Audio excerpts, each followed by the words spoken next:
Hello दोस्तों, आपका स्वागत है हमारी यूट्यूब चैनल क्वालिटी मोनू पर। आशा करता हूं कि आप सभी लोग ठीक होंगे और खुशहाल होंगे। मेरा नाम है अशोक गुनावत। मैं नया आया हूं इस यूट्यूब चैनल पे और मैं आपके लिए ज्योग्राफी, हिस्ट्री, डिप्लोमेसी की वीडियो बनाऊंगा। अगर आपको इस विषय में वीडियो देखना अच्छा लगता है तो कृपया हमारे यूट्यूब चैनल को सब्सक्राइब करें, लाइक करें और शेयर करें। किसी एग्जाम की प्रिपरेशन कर रहे हैं जैसे कि यूपीएससी, एसएससी या और किसी एंट्रेंस एग्जाम जैसे कि प्रैक्टिस कर रहे हैं तो आपके लिए वीडियो बहुत ज़्यादा ज़रूरी है। आज की हमारी वीडियो है वर्ल्ड वॉर वन पर। ये एक ऐसा टॉपिक है जिसने पूरी दुनिया की डिप्लोमेसी और हिस्ट्री बदल के रख दी थी। इसलिए आपको ये जानना बहुत ज़रूरी होगा कि वर्ल्ड वॉर वन आखिर क्यों हुआ, किस लिए और क्या कारण थे कि वर्ल्ड वॉर वन हुआ। तो दोस्तों स्टार्ट करते हैं। वर्ल्ड वॉर वन यूरोप में हुआ था स्पेशली, क्योंकि उस दौरान कई बड़ी बड़ी महाशक्तियां हैं इस युद्ध में लड़ी थी, इसलिए ऐसे वर्ल्ड वॉर कहते हैं। बाकी देश आप तो जानती हैं जैसे कि भारत और अफ्रीका, एशिया, ये सब उन्हीं देशों की कॉलोनियां हुआ करती थी। वर्ल्ड वॉर वन स्टार्ट हुआ था 28 जुलाई 1914 को और ये खत्म हुआ था 11 नवंबर 1918 को।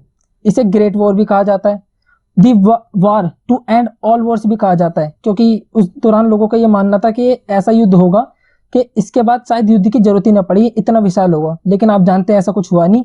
कुछ ही सालों बाद वर्ल्ड वॉर सेकंड हो गया। कई लोग इसे ग्लोबल वार भी कहते हैं क्योंकि पूरी दुनिया में ही लड़ा गया था। जैसा कि मैंने आपको पहले बताया कि एशिया और यूरोप में इनकी कॉलोनियां होती थी, वहां पर भी युद्ध लड़े गए थे। जैसे कि कम से कम भारत के 14 लाख सैनिक ब्रिटेन को ऐसे ही मिल गए थे वर्ल्ड वॉर वन के लिए। ठीक है, तो अब आप यहाँ पर देख सकते हैं कि कौन सी महाशक्तियां इसमें मुख्य तौर पर लड़ी थी।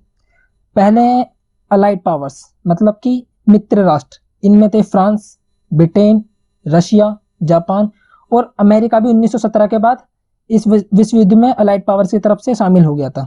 दूसरी तरफ आप देखेंगे तो सेंट्रल पावर्स यानी धुरी राष्ट्र, जिसमें जर्मन, ऑस्ट्रिया हंगरी एम्पायर और Ottoman empire. Austria Hungary empire आज फिलहाल तो दो अलग देश हैं, लेकिन उस दौरान ये एक ही एम्पायर हुआ करता था। ओटोमन एम्पायर सब जानते हैं, जैसे कि टर्की का। वहां पर राजा नहीं, एक खलीफा हुआ करता था, जिसको मुस्लिम समाज में के धार्मिक नेता होते थे, उन्हें कैलिफेट या खलीफा कहा जाता था। खैर, ये बहुत बड़ा युद्ध था, तो इसमें सीधी सी बात है, कैजुअलिटी भी बहुत हुई होगी। दोनों तरफ से ही लोग मरे थे। मिलिट्री डेथ इसमें हुई थी 55,25,000, जो कि एक ह्यूज संख्या है। सेंट्रल पावर्स की तरफ से 43,63,000 सैनिक मर गए थे। सिविलियंस की भी डेथ हुई थी इसमें, और शायद ये पहला ही ऐसा युद्ध होगा जिसमें सिविलियंस इतनी बड़ी संख्या में मरे थे। 40 लाख सिविलियंस अलाइड पावर्स की तरफ से मरे थे और 37 लाख सेंट्रल पावर्स की। कई सारे घायल भी हुए थे, उनकी संख्या करोड़ों में है। खैर, वर्ल्ड वॉर वन और टू के दौरान काफी महामारी भी फैली, जैसे स्पेनिश फ्लू। उसके दौरान भी कई सारे सैनिक और सिविलियंस मारे गए। अब हम देखते हैं कि वर्ल्ड वॉर वन के आखिर कारण क्या थे, किस वजह से वर्ल्ड वॉर वन हुआ। इसके चार थे, आप देख सकते हैं। मिलिट्रिज्म यानी कि सैनिक। उस दौरान देश और यूरोप में एक ऐसी विचारधारा थी कि जिसकी सेना बड़ी होगी वही देश का राज करेगा। सेना बड़ी, शक्तिशाली और जितनी मॉडर्नाइज होगी वो देश उतना ही पावरफुल होगा। Second, alliance system. गठबंधन होते थे देशों के। कई सारे देशों ने आपस में संधियां कर रखी थी, जैसे कि एग्जांपल नाटो तो खैर बहुत बाद में हुआ था, बाकी मैं आगे बताऊंगा कौन सी संधियां थी। तीसरे पे इंपीरियलिज्म, साम्राज्यवाद। कई देश चाहते थे कि हम अपनी अपनी कॉलोनियां अफ्रीका या एशिया में बढ़ाएं, क्योंकि यूरोप में एक सबसे पावरफुल देश था ब्रिटेन। उसका मॉडल सब कॉपी करना चाहते थे कि दूसरे देशों में या कॉन्टिनेंट में जाएं और वहां के देशों को अपनी कॉलोनियां बना लें। चौथा पॉइंट है नेशनलिज्म। देश के लोगों में राष्ट्रवाद की भावना बहुत ज्यादा जगरी थी। अखबार, न्यूज़पेपर, इन सब में वॉर को ग्लोरीफाइड किया गया। बताया गया कि बिना युद्ध लड़े तो कोई देश महान हो ही नहीं सकता। ऐसा नेशनलिज्म फैलाया गया। ये एक विचारधारा थी जो बिल्कुल गलत निकली। आप देख सकते हैं वर्ल्ड वॉर वन में। अब हम देखते हैं कि अलायंस क्या क्या थे, मतलब कि ट्रीटियां किस किस के बीच में क्या संधियां हुई थी। आप ऊपर की तरफ लेफ्ट की तरफ देख सकते हैं ट्रिपल अलायंस, जो 1882 में हुआ था। जर्मन, ऑस्ट्रिया हंगरी और इटली के बीच में ये एक समझौता था कि अगर आप पे कोई भी हमला करता है तो तीनों मिलके उससे निपटेंगे और दुश्मन देश को जहां से खतरा आ रहा है उसको हटाएंगे। और ये राइट की तरफ आप देख सकते हैं, ये फ्रांस, ब्रिटेन और रशिया के बीच में। ये इंटर कोर्डियल था 1904 में ब्रिटेन और फ्रांस के बीच में, और रशिया इसमें 1907 में जुड़ गया। फिर इसका नाम हो गया ट्रिपल एंटेनेंट। अब खैर मेरी फ्रांस बहुत खराब है तो माफ कर दीजिएगा, क्योंकि मेरे को फ्रेंच बिल्कुल भी नहीं आती। नीचे की तरफ आप देख सकते हैं जर्मन और ओटोमन एम्पायर के बीच में ट्रीटी हुई थी 1914 में। रशिया और फ्रांस की ट्रीटी हुई 1894 में। रशिया और फ्रांस की ट्रीटी हुई फिर से एक बार 1896 में। ब्रिटेन और बेल्जियम की ट्रीटी हुई थी 1839 में, लगभग 70 साल पहले, जिसे ट्रीटी ऑफ लंदन कहते हैं। ये वैसे ज़्यादा इंपॉर्टेंट तो नहीं है, लेकिन मैं आगे आपको बताऊंगा कि इसकी कहाँ पर इंपॉर्टेंस ज़्यादा है। अब आप यहाँ पे देख सकते हैं कि मैप कि रशिया को क्या जरूरत पड़ी वर्ल्ड वॉर 1 में कूदने की। तो आप देख सकते हैं कि ये ऑरेंज लाइन में मैंने सर्कल कर रखा है रशिया पर, ये उस दौरान का रशिया वो करता था, आज तो खैर यूक्रेन है, और नीचे का कैरोलिनिया है। ये इस पे फिर से ब्रिटेन ने रशिया ने 2014 के बाद से कब्जा कर लिया था। नीचे देख सकते हैं आप टर्की उस दौरान था, उस दौरान ओटोमन एम्पायर था। और ये बीच में जो मैंने ब्लैक से गोला कर रखा है ये है स्ट्रेट ऑफ डार्डिनेस। ये बहुत ज्यादा इंपॉर्टेंट था रशिया के लिए भी और टर्की के लिए भी, क्योंकि आप देख सकते हैं रशिया का ब्लैक सी से होके एजियन सी होकर जाने वाले ये स्ट्रेट था। रशिया अपना सारा का सारा व्यापार इसी केंद्र से करता था, इसलिए रशिया के लिए बहुत ज्यादा जरूरी था कि इस स्टेट ऑफ डार्डिनेस पे वह कब्जा कर ले। इसलिए रशिया का ये कारण कह सकते हैं कि रशिया वर्ल्ड वॉर 1 में कूदा। देखते हैं कि मेन कारण क्या था वर्ल्ड वॉर 1 का। ये था डेथ ऑफ आर्किड्यूक फ्रैंक फर्डिनेंट। अब ये आर्किड्यूक फ्रैंक फर्डिनेंट कौन थे? ये थे ऑस्ट्रिया हंगरी के प्रिंस। अब क्योंकि जो इनके अंकल थे या फादर थे, जो भी थे, उनके बाद यही सम्राट बनने वाले थे, तो इसलिए इनकी इंपॉर्टेंस बहुत ज़्यादा बढ़ जाती है। तो बात थी 28 जून 1914 की। ये आर्किड्यूक फ्रैंक फर्डिनेंट और इनकी वाइफ यहाँ के साराजेवो शहर में रुके थे। उस रात इनकी हत्या कर दी जाती है बोस्निया नेशनलिस्ट के हाथों से। ग्रेवलो फ्रिंसेप और इनके कुछ और भी मेंबर थे, ब्लैक हैंड नाम की एक संस्था थी उसके, इन्होंने इसकी हत्या कर दी। अब यहीं से ही वर्ल्ड वॉर 1 का सबसे बड़ा कारण फैलता है। अब टेंशन स्टार्ट हो जाती है ऑस्ट्रिया हंगरी और सर्बिया के बीच। अब आप बोलेंगे कि ऑस्ट्रिया हंगरी और सर्बिया के बीच, अब सर्बिया का इसमें क्या लेना देना? ऑस्ट्रिया हंगरी का मानना था कि सर्बिया हेल्प करता है बोस्निया की फ्रीडम के लिए, क्योंकि बोस्निया उस टाइम ऑस्ट्रिया हंगरी का ही एक पार्ट था और वो फ्रीडम की वहां पे मूवमेंट चल रही थी। ऑस्ट्रिया हंगरी सर्बिया को फाइनल वार्निंग दे देते हैं, फाइनल अल्टीमेट दे देते हैं, और कुछ ऐसा कि शायद कोई भी देश उसे एक्सेप्ट नहीं करता। जैसे ऑस्ट्रिया हंगरी उनसे कहता है कि आप हथियार फेंक दें, आप युद्ध न लड़े, ऐसे ही सरेंडर कर दें। अब सर्बिया भी बिना युद्ध लड़े कैसे सरेंडर कर सकता था? अब आप इस मैप में देख सकते हैं, ये यूरोप का मैप है 1914 का। ये आपको ये ब्लू सर्कल में दिख रहा है ऑस्ट्रिया हंगरी और नीचे दिख रहा है सर्बिया। इसके सदर्न पार्ट में ही बोस्निया पड़ता है, ऊपर की तरफ जर्मनी है, और ये जो ऑरेंज रंग में है या लाइट पावर्स थी, और ये पिंक रंग में ये थी सेंट्रल पावर्स, और जो वो है ब्लू ये वो थी जो न्यूट्रल रहे थे, मतलब कि युद्ध में किसी की तरफ से भी नहीं लड़े थे, ना लाइट पावर्स की ना सेंट्रल पावर्स की तरफ से। अब क्या होता है, ऑस्ट्रिया हंगरी सर्बिया को अल्टीमेटम दे देते हैं। अब सर्बिया रशिया से आस्क करता है कि आप हमारी हेल्प करें। क्यों? क्योंकि आप देख सकते हैं सेल्विक, सेल्विक का अर्थ होता है कि सेल्विक ऐसे लोग होते हैं जो रशिया में भी है सर्बिया के, इसलिए कहते हैं कि सर्बिया के लोग आप तो हमारे भाई बंधु हो, आपको तो हमें हेल्प करनी चाहिए। और रशिया उसकी ये बात मानता है और सर्बिया की तरफ से युद्ध में तैयार हो जाता है। अब जब रशिया सर्बिया की तरफ से लड़ने को तैयार है तो ऑस्ट्रिया हंगरी जर्मन से मदद मांगते हैं, क्योंकि आपको ध्यान है कि इनके बीच ट्रिपल अलायंस की ट्रीटी हुई थी ऑस्ट्रिया हंगरी और जर्मनी के बीच। अब क्या होता है, ऑस्ट्रिया हंगरी और जर्मनी मिलकर सर्बिया पर अटैक कर देते हैं और रशिया जर्मनी पर अटैक कर देता है। अब रशिया की तरफ से फ्रांस भी कूद पड़ता है, क्योंकि आपको ध्यान है इन दोनों के बीच में ट्रीटी थी। अभी तक ब्रिटेन इस युद्ध में नहीं आया था।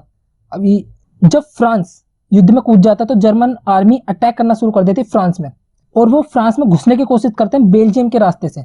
अब मैंने आपको पहले बताया था कि बेल्जियम और स्पेन के बीच में भी एक संधि थी। इस तहत इस संधि का नाम देकर ब्रिटेन भी वर्ल्ड वॉर 1 में कूद पड़ा और उसने अपनी आर्मी फ्रांस में भेज दी जर्मन को रोकने के लिए। अब जर्मन 2 फ्रंट वॉर लड़ रहा था, ईस्टर्न फ्रंट और वेस्टर्न फ्रंट पे। ईस्टर्न फ्रंट पे लड़ रहा था वो फ्रांस और ब्रिटेन के साथ, और वेस्टर्न फ्रंट पे लड़ रहा था रशिया के साथ। वो सोच रहा था पहले कि मैं फ्रांस को हरा दूं। क्यों? क्योंकि रशिया की आर्मी बहुत ज्यादा बड़ी थी, इसलिए उसको हराना मुश्किल था, इसलिए उन्होंने सोचा कि पहले वो फ्रांस को हरा दे, इसलिए उन्होंने ईस्टर्न फोर्स पे ज्यादा रखी, लेकिन वहां पर भी ब्रिटेन आ चुका था इस दौरान तक। इसके बाद अगले ही महीने ओटोमन एम्पायर ने अटैक कर दिया रशिया पर, आपको ध्यान है स्टेट ऑफ डार्डिनेस के चक्कर में। और ओटोमन एम्पायर कैप्चर करना चाहता था स्विस कनाल को। क्यों? क्योंकि वही एक रास्ता था कि ब्रिटेन और पूरा यूरोप भारत और एशिया से जुड़ पाता था। अगर वो उस पर कब्जा कर लेता तो शायद ब्रिटेन उस टाइम वर्ल्ड वॉर 1 पे बहुत बुरी तरीके से हार जाता। अब हम देखते हैं कि यूनाइटेड स्टेट्स यहाँ पर कैसा आता था। 1917 तक मतलब लड़ाई ऐसी चल रही थी, ना कोई ज्यादा जीत रहा था ना कोई आगे आ रहा था, मतलब बराबरी चल रही थी। अब यहाँ पर घुसता यूनाइटेड स्टेट्स। इसके भी कुछ कारण थे, क्योंकि शुरुआत में अमेरिका ने मना कर दिया था, उन्होंने कहा था कि हम वर्ल्ड वॉर से दूर रहेंगे। वो यूरोप जर्मनी दोनों ही देशों को हथियार सप्लाई करता था, लोन देता था। इसकी वजह से ब्रिटेन और जर्मनी काफी ज्यादा फाइनेंशियल डेप्ट बढ़ गया था उन पे यूएसए का। जर्मन को पता था कि यूनाइटेड स्टेट्स कभी ना कभी तो वर्ल्ड वॉर 1 में आएगा और जब भी आएगा ब्रिटेन की तरफ से ही आएगा, इसलिए जर्मन ने मैक्सिको को आस्क करा कि वो अटैक कर दे यूनाइटेड स्टेट्स पे, लेकिन एक खुफिया खत भेजकर ही करा था, लेकिन यूनाइटेड स्टेट्स को इसके बारे में पता चल गया था। जर्मन आर्मी ने अटैक करा एक बार ब्रिटेन की सिविलियन पैसेंजर पे। पहले इनके पास बोट्स थी, वो सिर्फ पहले तो मिलिट्री बोट्स पर ही अटैक करती थी, लेकिन इन्होंने धीरे धीरे पैसेंजर बोट्स पर भी करने लग गए। तो ब्रिटेन की एक शिप थी लूसियाना, उस पर इन्होंने अटैक कर दिया। उसमें करीब करीब 12,000 अमेरिकी नागरिक मर गए और शायद यही सबसे बड़ा कारण था कि यूनाइटेड स्टेट्स वर्ल्ड वॉर 1 में कूदा। अप्रैल 1917 में यूएसए पूर्ण रूप से विश्व युद्ध 1 में आ गया। विल्सन ने 14 पॉइंट का लेटर तैयार किया था अपनी पार्लियामेंट में। उन्होंने बताया था कि हम वर्ल्ड वॉर 1 क्यों लड़ रहे हैं, वर्ल्ड पीस के लिए, मतलब कि विश्व शांति के लिए, फ्रीडम ऑफ नेविगेशन के, कोई सा भी जहाज कहाँ पर भी घूमे कोई इसको डुबा ना सके, और एंड ऑफ इंपीरियलिज्म, मतलब कि साम्राज्यवाद का अंत हो, कॉलोनियां हो ही ना, लीग ऑफ नेशन की स्थापना हो। लीग ऑफ नेशन आज ही हम उसे यूनाइटेड नेशन कहते हैं, लेकिन वर्ल्ड वॉर 1 से पहले वो लीग ऑफ नेशन के नाम से जाना जाता था। खैर, मैं आपको एक इंटरेस्टिंग बात बता दूं, वर्ल्ड वॉर 1 उस दौरान इसका नाम रखा ही नहीं गया था। 1914 से 1918 के बीच वर्ल्ड वॉर 1 इसका नाम रखा गया था बहुत बाद में, वर्ल्ड वॉर 2 के बाद में, क्योंकि वर्ल्ड वॉर 2 हुआ जब भी इसको 1 का नाम रखा गया।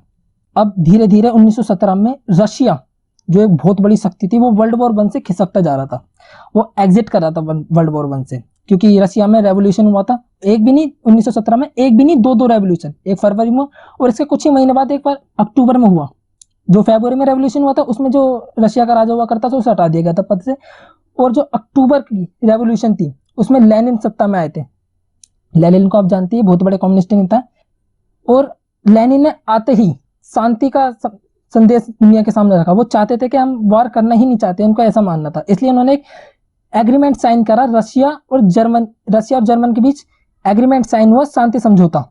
इसके तहत रशिया युद्ध से हट गया।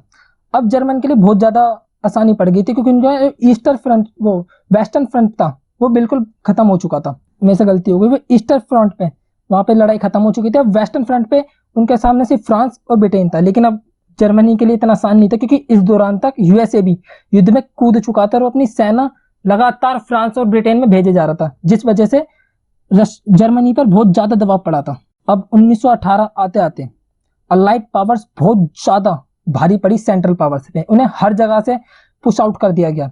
यूरोप में जर्मन ओटोमन एम्पायर को दबा दिया गया, एशिया में और उनकी अफ्रीका में जितनी भी कॉलोनी वहां पे उन्हें दबा दिया गया।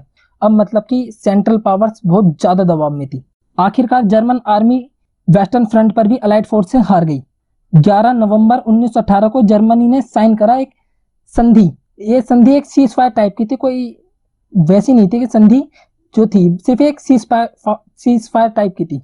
अब 28 जून 1919 को होती है ट्रीटी ऑफ वर्साइल्स। अब वर्साइल्स एक पैलेस है पेरिस के मतलब थोड़ा सा पास, वहां पे फ्रांस के पुराने राजा रहा करते थे, वो पुराना राजमहल टाइप का था वर्साइल्स, वहां पर होती है। अब यहाँ पे क्या फैसला लिया जाता है, गिल्ट ऑफ वार, यानी कि गलती किसकी थी पूरे के पूरे विश्व युद्ध में। अलाइड फोर्सेस ने पूरे का पूरा जिम्मेदारी सेंट्रल पावर्स पर थोप दी, स्पेशली जर्मनी पे, कि आपकी वजह से ही लड़ाई हुआ है। देखिए, देखा जाए तो युद्ध तो दोनों देशों ने लड़ा था, दोनों पार्टियों ने लड़ा था, लेकिन सारा का सारा जिम्मेवारी जर्मनी के ऊपर छोड़ दी। संधि के तहत बॉर्डर चेंज हो गए, ईस्टर्न यूरोप के, मिडल ईस्ट के, और इसके रीड्रॉ हुए एशिया के भी।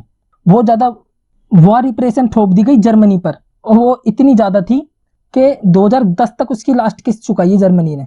कि आप सोच सकते हैं कि कितना ह्यूज अमाउंट था ये, कि उन्होंने 2010 तक उसकी लास्ट किस्त चुकाई है। जर्मन की जितनी भी कॉलोनी थी वो डिवाइड कर ली गई फ्रांस और ब्रिटेन के द्वारा, और अमेरिका को इसमें कुछ भी नहीं मिला, क्योंकि हम पहले ही बता सकते हैं जो विल्सन के 14 पॉइंट थे उसमें उन्होंने कहा था कि हम इंपीरियलिज्म के खिलाफ हैं। आफ्टर वॉर अब हम देखते हैं कि युद्ध के बाद क्या हुआ। युद्ध के बाद पूरी की पूरी तरीके से यूरोप, एशिया और अफ्रीका की डिप्लोमेसी और हिस्ट्री बदल चुकी थी। अलाइड पावर जीत चुके थे, और जर्मन, रशियन, ओटोमन और ऑस्ट्रियन हंगेरियन एम्पायर, ऐसे जो एम्पायर थे बिल्कुल खत्म हो चुके थे। यूरोप और मिडिल ईस्ट में नई कॉलोनियां बनाई गई, नई कंट्रीज बनाई गई, क्योंकि जो एम्पायर्स टूटे उनसे नई नई कंट्री बनी, जैसे बोस्निया अलग हुआ और कई सारे बाल्कन्स देश अलग हुए। जर्मनी की जितनी भी कॉलोनियां थी एशिया में और अफ्रीका में, वो कैप्चर कर ली गई दूसरी पावर्स की हाथों में।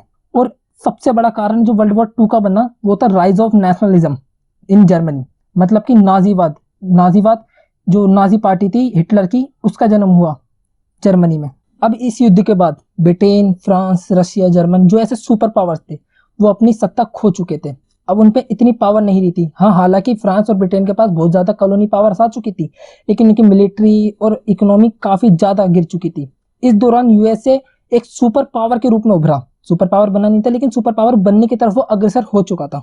दोस्तों, आशा करता हूँ कि आपको ये पूरी वीडियो समझ आई और आपको समझ आया होगा कि वर्ल्ड वॉर 1 क्यों हुआ, किस लिए हुआ।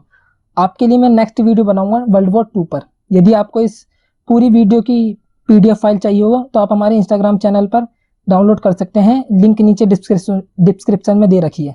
और आखिरी बार मैं आपसे ये कहना चाहूंगा कि हमारे चैनल को लाइक करें, सब्सक्राइब करें और शेयर करें। After all, thanks for watching.